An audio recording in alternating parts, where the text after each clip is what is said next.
गौरी पुत्र गणेश भगवान की जय। श्री शिवाय नमस्तुभ्यम। प्रिय भक्तजनों, सोमवार का दिन भगवान शिव को समर्पित है। इस दिन लोग भगवान शिव के लिए व्रत रखकर पूरे दिन भूखे रहकर भगवान शिव को प्रसन्न करने की कोशिश करते हैं। जो व्यक्ति सोमवार के दिन पूजा करते हैं उन्हें मनोवांछित फल अवश्य मिलता है। सोमवार व्रत के दिन भगवान शिव के पूजन के पश्चात सोमवार व्रत की कथा पढ़नी अथवा सुननी चाहिए, क्योंकि इसके बिना यह व्रत अधूरा माना जाता है। तो आइए हम सुनते हैं सोमवार व्रत की कथा। तो आप सभी भक्तजन इस कथा को पूरी श्रद्धा, ध्यान पूर्वक और प्रसन्न चित्त मन से सुनिए। तो आप सभी प्रेम से बोलिए, श्री उमापति शंकर भगवान की जय, सर्वदेवी देवता की जय।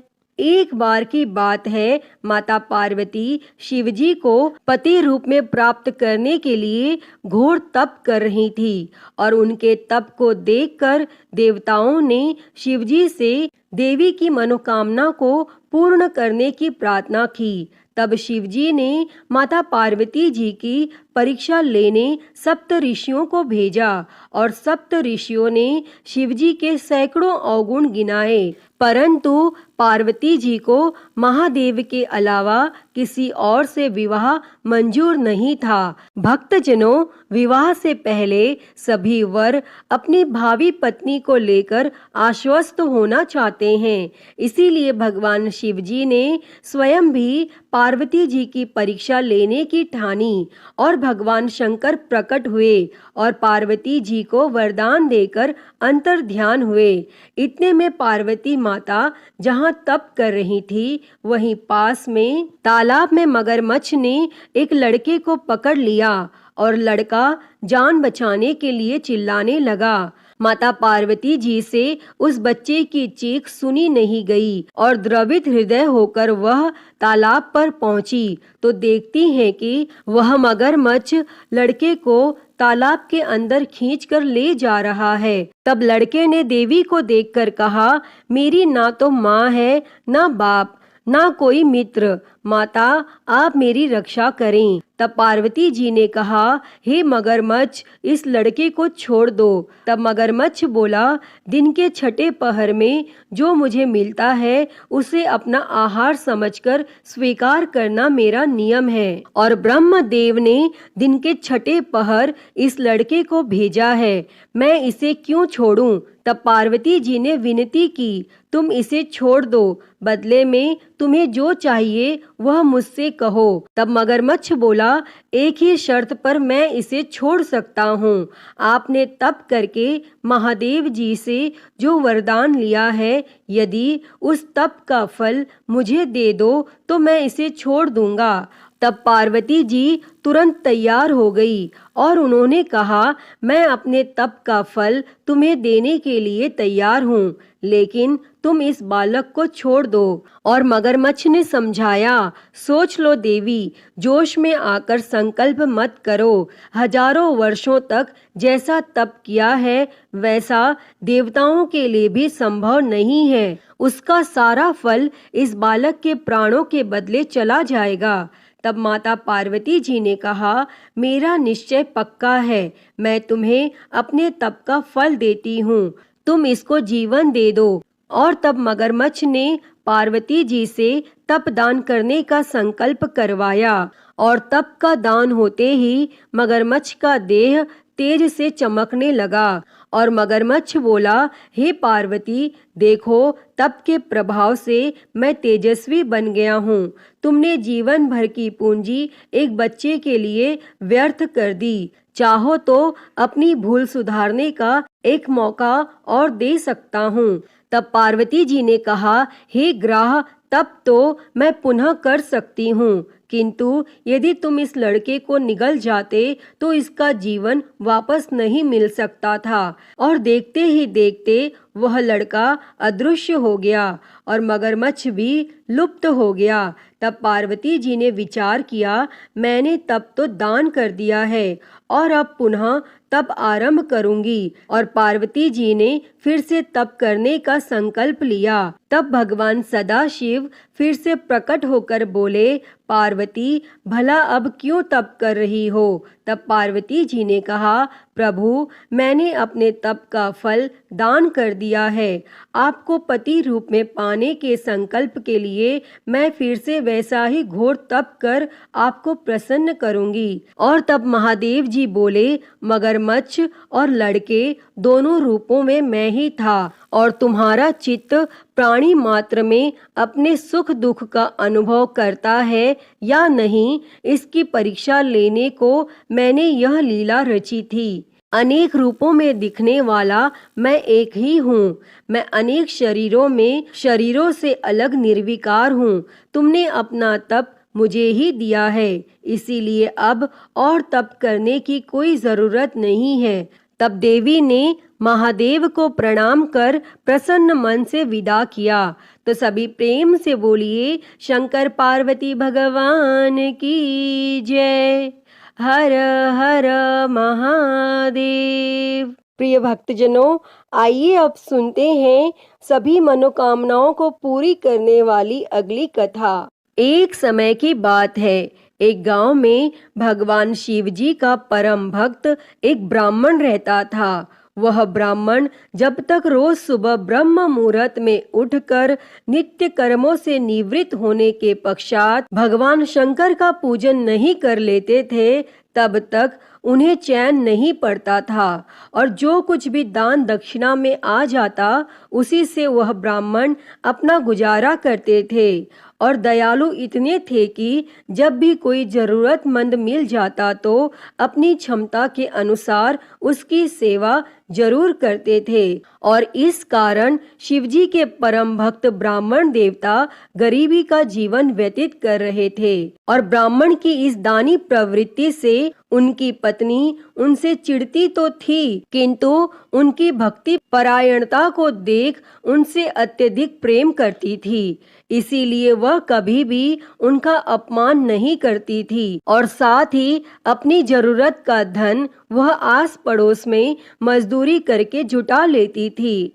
एक समय ऐसा आया जब मंदिर में दान दक्षिणा कम आने लगी, जिससे उन पंडित जी को आर्थिक तंगी का सामना करना पड़ा। और घर की मूल आवश्यकताओं की पूर्ति नहीं होने के कारण ब्राह्मणी दुखी रहने लगी। और इसी तरह दिन बीतने लगे।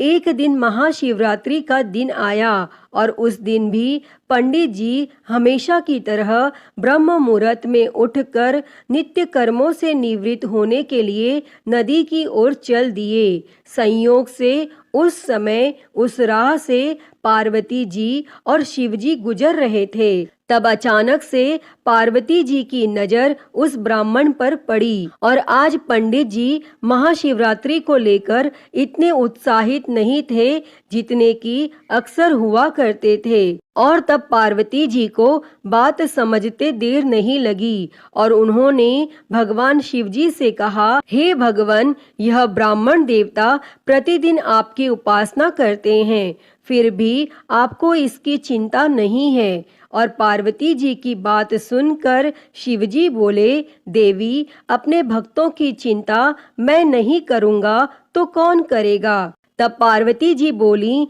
तो हे महादेव, आपने अब तक इसकी सहायता क्यों नहीं की? तब शिवजी बोले, देवी, आप निश्चिंत रहिए। अब तक उसने जितने बिल्व पत्र शिवलिंग पर चढ़ाए हैं, वही बिल्व पत्र आज रात्रि में उसे धनपति बना देगा। और यह बातचीत करके पार्वती जी और शिवजी तो चल दिए, किंतु संयोग तो देखिए, उसी समय उस राह में एक व्यापारी गुजर रहा था और उसने छुपकर शिवजी और पार्वती जी का वार्तालाप सुन लिया। तब व्यापारी ने अपना दिमाग चलाया, अगर बिल्व पत्र से ब्राह्मण धनपति हो सकता है तो फिर मैं क्यों नहीं हो सकता। और यही सोच वह ब्राह्मण के घर पहुंच गया और ब्राह्मण से बोला, पंडित जी, आपने अब तक जितने भी बिल्व पत्र शिव पूजन में चढ़ाए हैं वह सब मुझे दे दीजिए और बदले में मैं आपको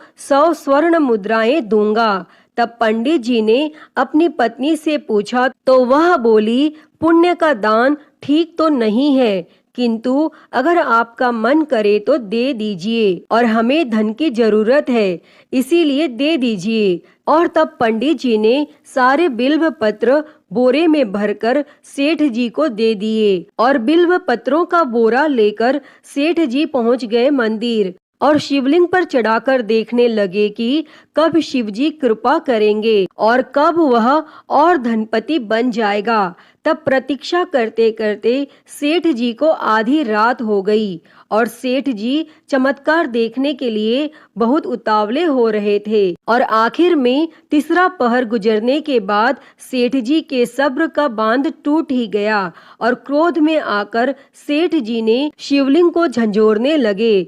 फिर अचानक ही चमत्कार हुआ, और सेठ जी के हाथ शिवलिंग से ही चिपके रह गए। तब उन्होंने बहुत प्रयास किया, किंतु हाथ हिले तक नहीं। थक हार कर सेठ जी शिव जी से क्षमा याचना करने लगे, तो शिव जी बोले, हे लोभी सेठ, जिस ब्राह्मण से तूने यह बिल्व पत्र खरीदे हैं उसे 1000 स्वर्ण मुद्राएं दे, तब जाकर तेरे हाथ छूटेंगे। और प्रातः काल जब पंडित जी पूजन के लिए आए तो उन्होंने देखा कि सेठ जी के हाथ शिवलिंग से चिपके हुए हैं और सेठ जी रो रहे हैं। तब उन्होंने पूछा तो सेठ बोला, पंडित जी, शीघ्रता से मेरे बेटे को 1000 स्वर्ण मुद्राएं लेकर मंदिर आने को कहिए। तब पंडित जी ने सेठ के बेटे को बुलाया, और सेठ ने वह स्वर्ण मुद्राएं ब्राह्मण को दिलवा दी। तब जाकर सेठ के हाथ शिवलिंग से छूटे, और यह देखकर पार्वती जी शिवजी से पूछती हैं, हे नाथ, आपने अब तक अपने भक्त को कोई धन नहीं दिया। तब शिवजी बोले, देवी, मेरे पास कहाँ धन है जो मैं दूंगा, किंतु मेरा भक्त अब गरीब नहीं है, यह तुम स्वयं देख लो। और 1000 स्वर्ण मुद्राएं मिलने के बाद ब्राह्मण और ब्राह्मणी सुखी से अपना जीवन यापन करने लगे। अतः हे भगवान शिव जी, हे माता पार्वती, जैसी कृपा आपने उस ब्राह्मण पर की, ऐसी ही कृपा इस कथा को कहते, सुनते और हुंकारा भरते सभी पर करना। तो सभी प्रेम से बोलिए, शंकर पार्वती भगवान की जय। तो प्रिय भक्तजनों, आइए अब मनोकामनाओं को पूरी करने वाली दूसरी कथा को सुनते हैं। इस कथा को सुनने से ही व्रत संपूर्ण माना जाता है। उससे पहले आप सभी प्रेम से बोलिए, भगवान भोलेनाथ की जय, माता पार्वती की जय। किसी नगर में एक साहूकार रहता था। उसके घर में धन की कोई कमी नहीं थी, लेकिन उसकी कोई संतान नहीं थी, जिस वजह से वह बेहद दुखी था। पुत्र प्राप्ति के लिए वह भगवान शिव के प्रत्येक सोमवार का व्रत रखता था और पूरी श्रद्धा के साथ शिवालय में जाकर भगवान शिव और माता पार्वती जी की पूजा करता था। उसकी भक्ति देखकर माँ पार्वती प्रसन्न हो गईं और भगवान शिव से उस साहूकार की मनोकामना पूर्ण करने का निवेदन किया। पार्वती जी की इच्छा सुनकर भगवान शिव जी ने कहा कि हे पार्वती, इस संसार में हर प्राणी को उसके कर्मों के अनुसार फल मिलता है और उसके भाग्य में जो हो उसे भोगना ही पड़ता है। लेकिन माता पार्वती जी ने साहूकार की भक्ति का मान रखने के लिए उसकी मनोकामना पूर्ण करने की इच्छा जताई। तब माता पार्वती के आग्रह पर भगवान शिव जी ने साहूकार को पुत्र प्राप्ति का वरदान तो दे दिया, लेकिन साथ ही यह भी कहा कि उसके बालक की आयु केवल 12 वर्ष होगी। तब माता पार्वती और भगवान शिवजी की इस बातचीत को साहूकार सुन रहा था। उसे ना तो इस बात की खुशी थी और ना ही गम। वह पहले की ही भांति भगवान शिवजी की पूजा करता रहा और कुछ समय उपरांत साहूकार के घर एक पुत्र का जन्म हुआ। जब वह बालक 11 वर्ष का हुआ तो उसे पढ़ने के लिए काशी भेज दिया गया।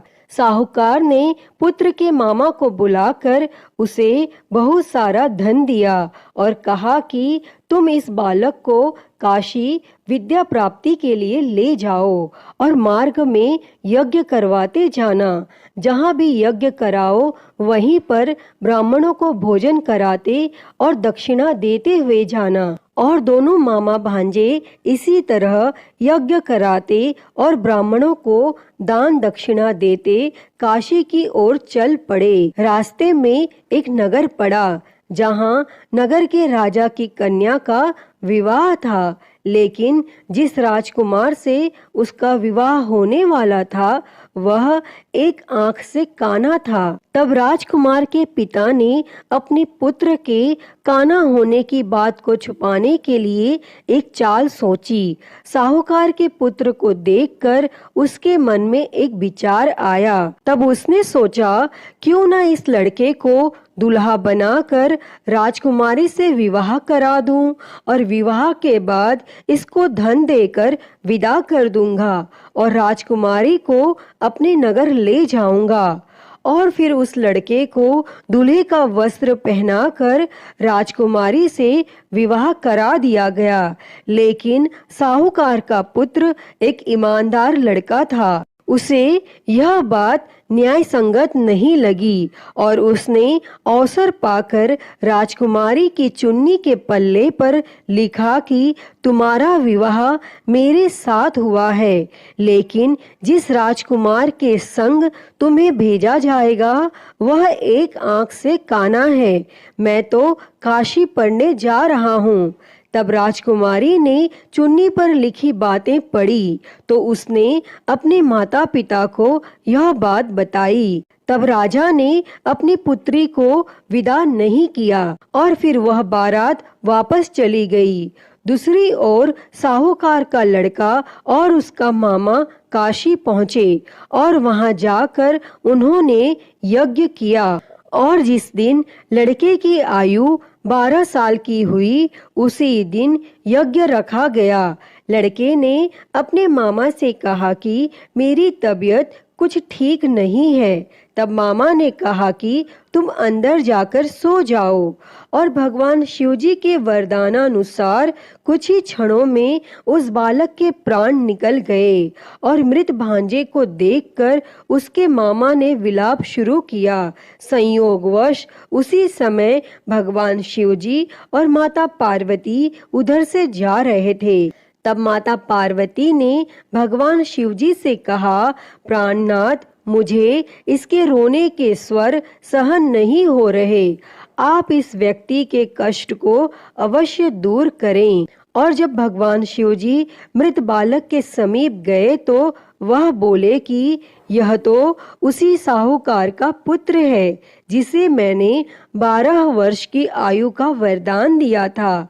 अब उसकी आयु पूरी हो चुकी है। लेकिन मातृभाव से विभोर माता पार्वती ने कहा कि हे महादेव, आप इस बालक को और आयु देने की कृपा करें, अन्यथा इसके वियोग में इसके माता पिता भी तड़प तड़प कर मर जाएंगे।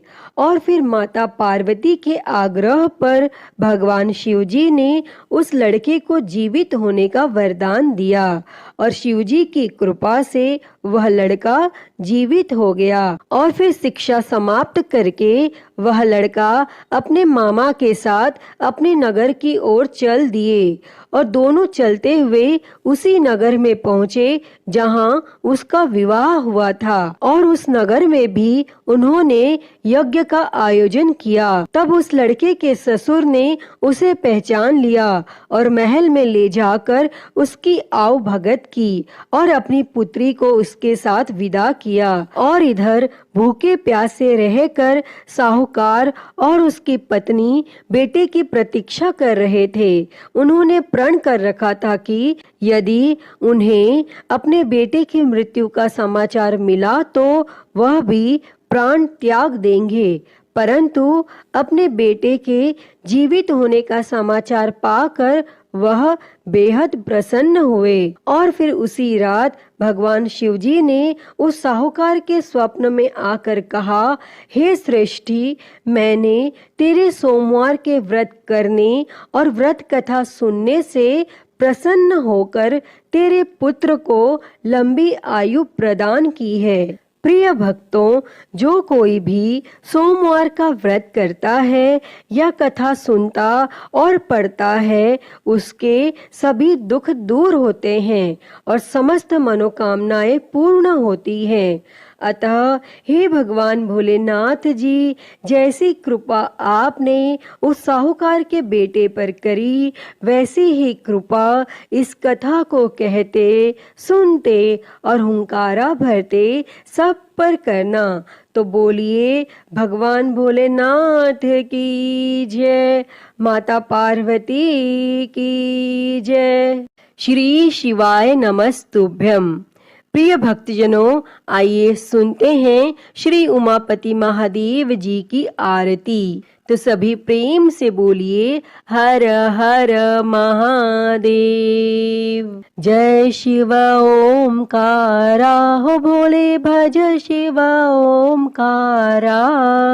ब्रह्मा विष्णु सदा शिव, भोले भोलेनाथ महाशिव। अर्धांगी धारा, ओम हर हर हर महादेव। एकानन चतुरानन पंचानन राजे, हो भोले पंचानन राजे।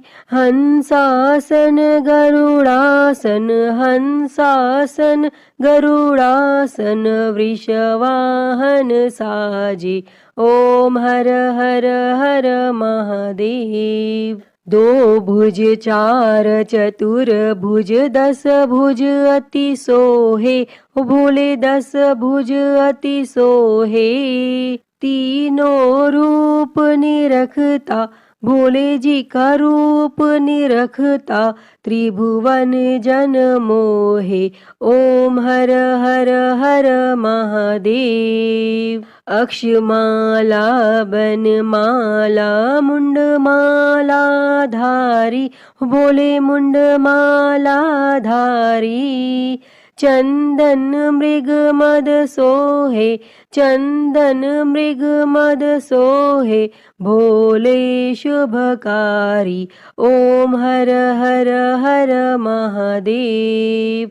श्वेतांबर पीतांबर बाघांबर अंगे, भोले बाघांबर अंगे। सनकादिक ब्रह्मादिक, सनकादिक ब्रह्मादिक। भूतादिक संगे, ओम हर हर हर महादेव। कर के मध्य कमंडल चक्र त्रिशूल धरता, हो भोले चक्र त्रिशूल धरता। जग करता जग भरता, जग करता जग भरता। जग संहार करता, ओम हर हर हर महादेव। ब्रह्मा विष्णु सदा शिव आजीवन एका, हो बोले जानत अविवेका। प्रणव अक्षर के मध्य, ओम अक्षर के मध्य। ये तीनों एका, ओम हर हर हर महादेव। काशी में विश्वनाथ विराजे नंदी ब्रह्मचारी, हो बोले नंदी ब्रह्मचारी। नित उठ दर्शन पावत, रुचि रुचि भोग लगावत। महिमा अति भारी, ओम हर हर हर महादेव। त्रिगुण स्वामी जी की आरती जो कोई नर गावे, हो बोले जो कोई नर गावे। कहत शिवानंद स्वामी जपत हलाहल स्वामी, सुख संपत्ति पावे। ओम हर हर हर महादेव। जय शिव ओमकारा, हो भोले भज शिव ओमकारा। ब्रह्मा विष्णु सदा शिव, भोले भोलेनाथ महाशिव। अर्धांगी धारा, ओम हर हर हर महादेव। ओम हर हर हर महादेव। अच्युतं केशवं राम नारायणं कृष्ण दामोदरं वासुदेवं हरे। श्रीधरं माधवं गोपिकावल्लभं जानकी नायकं श्रीरामचन्द्रं भजे। हरे राम राम राम हरे हरे, हरे कृष्णा कृष्णा कृष्णा हरे हरे। हरे राम राम राम हरे हरे, हरे कृष्णा कृष्णा कृष्णा हरे हरे। बोलिए भगवान श्री रामचंद्र जी की जय। वृंदावन बिहारी लाल की जय। काशी विश्वनाथ महादेव की जय। श्री गणेश जी महाराज की जय। माँ भगवती की जय। धर्म की जय हो, अधर्म का नाश हो, प्राणियों में सद्भावना हो, विश्व का कल्याण हो, गौ हत्या बंद हो, गौ माता की सेवा हो, विश्व में शांति हो। ओम शांति शांति शांति ही। ओम नमः शिवाय, नमो नीलकंठाय। ओम नमः पार्वती पते, हर हर महादेव। हर हर महादेव, हर हर महादेव हर। प्रिय भक्तजनों, मैं उम्मीद करती हूँ कि आपको यह कथा पसंद आई होगी, और अगर वीडियो अच्छी लगी हो तो इसे लाइक करें, ज़्यादा से ज़्यादा शेयर करें, और कमेंट में हर हर महादेव लिखना ना भूलें। और हरिहर भक्ति चैनल पर अगर आप नए हैं तो इस चैनल को सब्सक्राइब कर नोटिफिकेशन बेल को ज़रूर ऑन कर लें। हर हर महादेव। धन्यवाद।